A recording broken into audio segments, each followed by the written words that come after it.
Hello Marvin啊，咁啊今個禮拜啦，又係連續2日咧有馬跑啦，因為咧禮拜六咧由朝頭早9:45開始咧，就有10場嘅澳洲賽事嚇，跑到咧成3.2個字咧先完嘅。咁啊至於啦禮拜日啦，嗱沙田賽事咧牌面上就11場啦，不過咧頭場咧就係跑新馬賽嘅，咁啊亦都只係得6隻馬出賽嘅啫。嗱，我自己咧一向對投注新馬賽咧就興趣不大嘅，咁所以對於我嚟講咧咁啊跑少一場咧叫做，不過咧其實對於即係馬迷嚟講啦，係嘛，要玩晒2日咧，真係都係一個挑戰嚟嘅，係嘛？除咗係精神之外啦，係嘛，即係又要早起身又食，荷包應唔應付到咧？都好緊要嘅。咁啊，我啲朋友咧就係咧，即係有時好大癮嘅，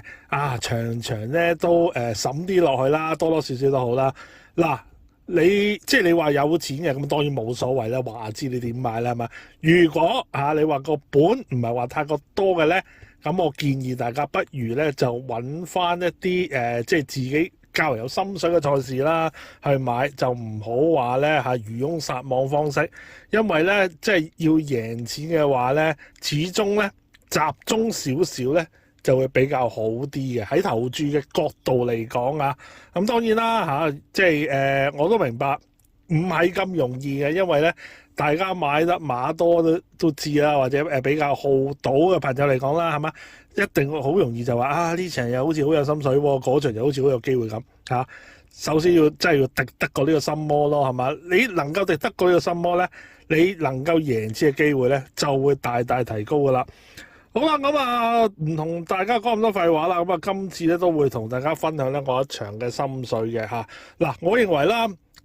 即係好似而家咁啦，我出片係少咗嘅，亦都咧唔係話喺賽事期間咧都能夠話即係提供一啲好緊貼嘅資訊，好多時咧都係會即係預早同大家分享我心水啦。但係其實咧去到即係真係跑嗰陣啦，其實都會因應嗰個情況咧係會有啲調整嘅。嗱，揀馬嘅範圍咧，基本上咧都唔會話有大變動噶啦即係例如我睇好，假設啦，某一場我睇好嗰3-4隻，我買都係圍繞個3-4隻嗰度去買嘅，只不過可能係膽腳或者嗰個買法嗰度咧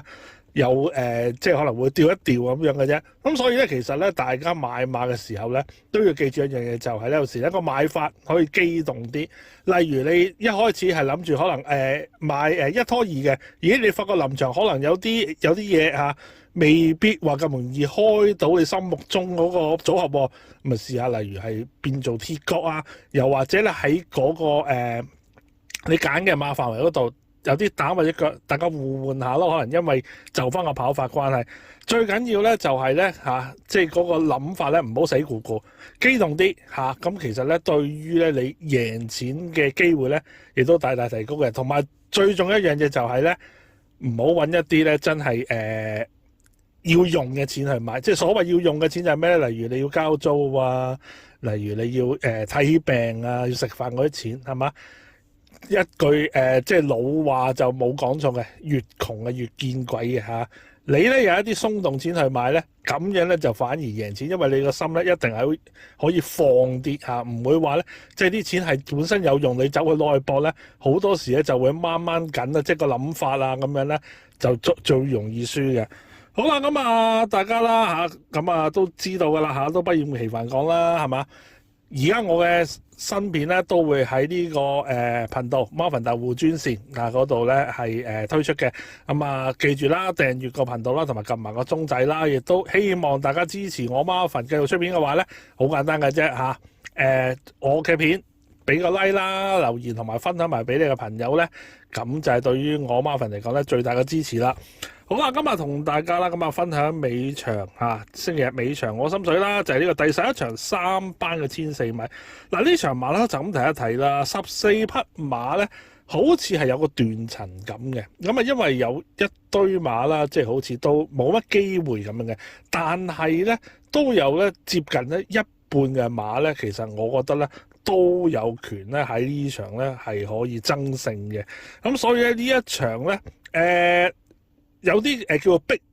壘分明啦嚇，即係可能係啲悶悶地贏嘅格局啦。嗱，咁我咧都推介一條一拖二俾大家啦，係嘛？咁啊一拖二就唔好再同我講話咩範本啊咩本多嗰啲啦，係咪？因為有啲朋友好搞笑，一拖二都話範本，我唔知佢賭咩馬，不過算啦嚇，呢啲人咧都唔需要話點樣理會嘅嚇。咁我都希望啦，即係等例如係比較小本嘅朋友啦，又或者可能去到尾場啦嚇，無論你係乘線追擊又好啦，或者真係要追數嘅朋友都好，咁啊可以咧，即係用一個比較集中嘅注碼咧去投注呢場賽事嘅。嗱，咁啊呢條一拖二啦，會係機動啲嘅。嗱，首先啦，而家嚟講，我第一個組合啦。咁我會揀咧4號嘅光年魅力咧做膽嘅。咁呢匹馬咧潘頓復出後咧就唔需要布文再做替工啦。咁啊潘頓就可以咧拎翻呢匹馬嚟嘅。嗱，光年魅力咧喺前次贏馬啦，同今場一樣咧，都係跑呢個 C 跑道嘅。咁啊亦都嗰場咧贏得非常之利落啦，彈得晒嚟嘅。嗱，嗰次咧佢係排喺個13檔嗰度嘅。咁啊潘頓都好早已經穩定位啦，入到直路咧，中間穿上嚟逢馬過馬啊！嗱，贏第二嘅至尊高超咧2個幾馬位嘅。嗱，大家要知道咧，其實至尊高超咧都唔係話流料嚟嘅嚇。喺嗰場跑地之後咧，跟住佢係打搭贏2場咧3班田草1400，咁所以喺光年魅力咧贏馬呢個賽績咧真係好有說服力嘅。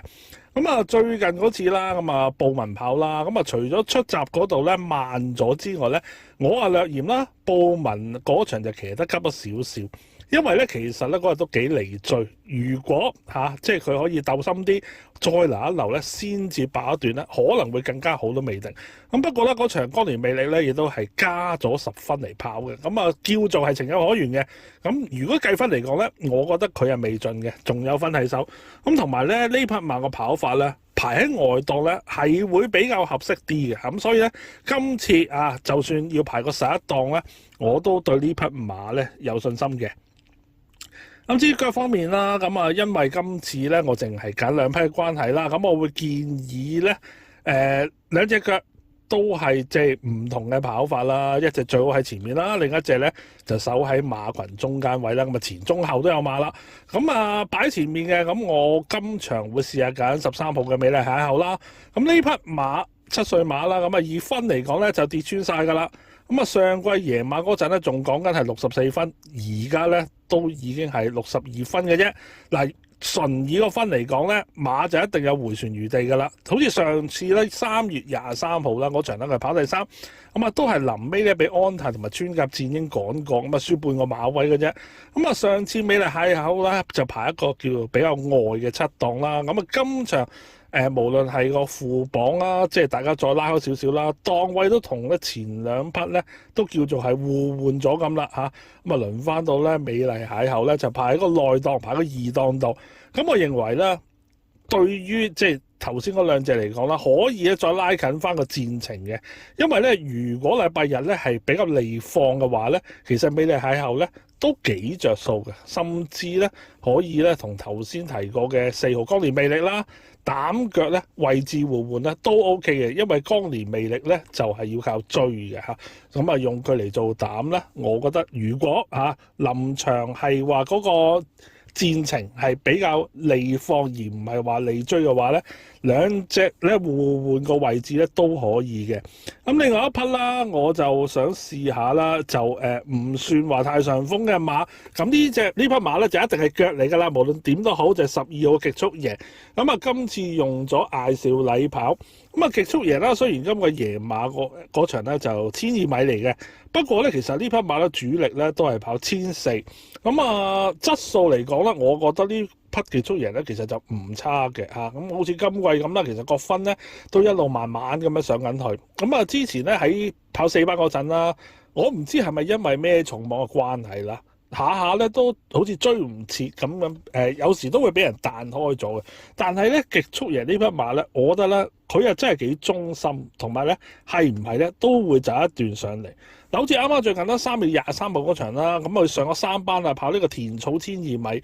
咁極速贏啦，配湯普森啦都有飛嘅嚇，4.3倍開跑，咁入直路啦，有一段咧接近85米啦，匹馬咧都揾唔到位望空，咁翻到嚟咧都跑翻個第5，亦都只係輸個幾馬位嘅啫。嗱，今場咧雖然咧對手嚟講咧，其實咧都好強下嘅，但係咧，我覺得以呢匹馬咧今場嘅條件嚟講啦，佢都有能力咧可以爭個披翻嚟。咁同埋咧呢匹極速贏咧埋門咧馬房咧都有嗰塊功夫。咁啊以呢場馬嚟講啦，應該就唔會話冇賠率嘅。我覺得咧值得咧搏一搏嘅。好啦，咁啊，今次同大家介紹咗第11場啦，3班14米我 Marvin 嘅心水啦。嗱，暫時即係而家嚟講啦，馬膽咧就揀4號康年魅力啦，2匹腳就係12號極速贏啦，同埋13號嘅美麗邂逅。咁當然啦，除咗呢2匹馬之外咧，亦都有其他馬啊，例如好似係嘉應奇兵啊，或者穿甲戰鷹啊，康樂高球啦，呢啲咧都係呢一啲咧。都好有機會嘅馬嚟嘅，拖唔拖嚇？咁啊呢啲個人決定啦。咁啊，如果你話臨場比較係利前置利放頭嘅話咧，我可以建議大家美麗邂逅同埋康年魅力咧，大家可以互換位置嘅嚇。記住買馬唔使死咕咕嘅，機動啲咧都一樣可以嘅。咁啊，希望啦有睇我片嘅朋友啦都可以咧贏多啲。